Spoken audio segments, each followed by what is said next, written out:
দেশের অর্থ পাচার করছে সেই বৈষম্য আজকে দূর হয়নি। আজকে আমরা নিজেরা পর্যন্ত সে বৈষম্যের শিকার হচ্ছি। তারা যতই আইন প্রণয়ন করুক না কেন, মানুষকে তারা শান্তি দিতে পারবে না। আমরা এতদিন গোমরা ছিলাম, আমরা জানতাম না যে আমাদের জীবনের প্রকৃত উদ্দেশ্য কী, কেন মহান রাব্বুল আলামিন আমাদের সৃষ্টি করেছেন। এগুলো সম্পর্কে আমরা কেউই জানতাম না, কারণ কয়েকশো শতাব্দী ধরে, বছর ধরে পাশ্চাত্যের ইহুদি খ্রিস্টানরা তাদের বাড়ানো একটা সভ্যতা আমাদের উপরে চাপিয়ে দিয়েছে। তাদের তৈরি জীবন ব্যবস্থা, সেই জীবন ব্যবস্থার বিচার ব্যবস্থা, শিক্ষা ব্যবস্থা, অর্থনীতি, রাজনীতি সকল কিছু আমাদের দেশে কায়েম থাকার কারণে আমরা সেই জীবন ব্যবস্থার উপর পড়ে গিয়েছি। আমরা বুঝতে পারিনি যে আমাদের কাছে এক মহা আদর্শ আছে, যে আদর্শই পারবে সমাজের শান্তি প্রতিষ্ঠা করতে। আমরা ভুলে গিয়েছি আমাদের জীবনের উদ্দেশ্য। আমরা ভুল করে পাশ্চাত্যের এই সংস্কৃতি, তাদের জীবন ব্যবস্থার উপর এমনভাবে আকৃষ্ট হয়েছি যে তাদের এই সভ্যতাকে আমরা নিজেদের মডেল হিসেবে ধরে নিয়েছি, যার কারণে আজকে আমরা ক্ষতিগ্রস্ত। দেখা যাচ্ছে যে বিভিন্ন কলেজ, বিশ্ববিদ্যালয়ে আজকে যারা অনেক বড় বড় শিক্ষিত হচ্ছে, তারা বড় বড় চোর হচ্ছে, ডাকাত হচ্ছে, দুর্নীতিবাজ হচ্ছে। যে যত বেশি মেধাবী হচ্ছে, যে যত বেশি শিক্ষিত হচ্ছে, সে তত বেশি কি করছে, দেশের অর্থ পাচার করছে, দেশের অর্থ লুণ্ঠনকারী হচ্ছে। তাহলে এটা কেন হচ্ছে? তাহলে এই শিক্ষা ব্যবস্থা আমাদেরকে দেশপ্রেমী করে তুলতে পারেনি।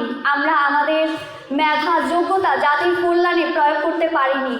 আমরা এই শিক্ষা ব্যবস্থায় শিক্ষিত হয়ে মনে করেছি যে আমরা চাকরি করব, আমাদের মেধার যোগ্যতা আমরা নিজেদের জন্য প্রয়োগ করব, আমরা ভালো থাকবো, আমরা ভালো খাবো, আত্মকেন্দ্রিক হয়ে পড়েছি।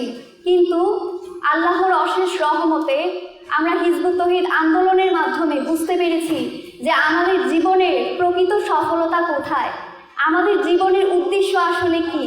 আমরা বুঝতে পেরেছি যে আমাদের জ্ঞান, আমাদের মেধা, আমাদের যোগ্যতা কাজে লাগাতে হবে দেশের জন্য, জাতির জন্য, মানবতার মুক্তির জন্য। আজকে এই আন্দোলনে আসতে পেরে এটা আমি উপলব্ধি করতে পেরেছি, এবং আমি চেষ্টা করব যে জীবনে যতদিন আমি বেঁচে থাকব, আমার জ্ঞান, আমার মেধা, আমার যোগ্যতা যেন আমি জাতির কল্যাণে প্রয়োগ করতে পারি। আজকে আমরা যে একটা মৃত একটা সভ্যতার উপর দাঁড়িয়ে আছি, আমাদের সবাইকে উঠে দাঁড়াতে হবে এই সভ্যতার পতন ঘটানোর জন্য, এক বিপ্লব করার জন্য। আমরা দেখেছি 24-এর গণ অভ্যুত্থানে ছাত্ররা বিপ্লব করেছে বৈষম্য দূর করার জন্য, কিন্তু সেই বৈষম্য আজকে দূর হয়নি। আজকে আমরা নিজেরা পর্যন্ত সে বৈষম্যের শিকার হচ্ছি।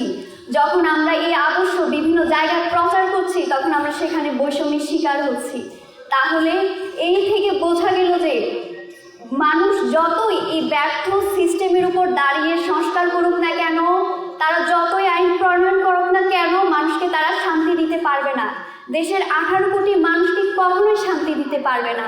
তাই আমরা ছাত্র ফোরাম এক মহা বিপ্লবের ইস্তেহার নিয়ে মাঠে নেমেছি।